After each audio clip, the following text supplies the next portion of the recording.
যে আমি বিয়ে করতে চাই, তখন আমার চাকরি ছিল না।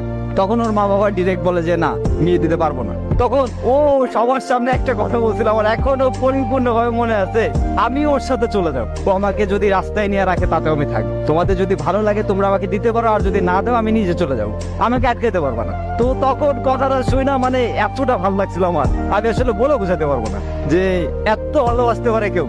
তখন ওর ফ্যামিলি ওর গার উপর হাত উঠায়, হাত উঠানোর পরে আমি ওনাদের অনেক রিকোয়েস্ট করি, তারপর ওটা শুনে নাই। ও তখন আমার হাতটা ধরে সবার সামনে বলতেছে চল। সবাই বলছে না যে তুমি কিছু করতে পারবা না, আমি সবার একদিন দেখাই দেবো যে তুমি কিছু করতে পারবা, তুমিই পারবা, তোমার দ্বারা সবকিছুই সম্ভব, আমি সেটা প্রমাণ করাই দেবো।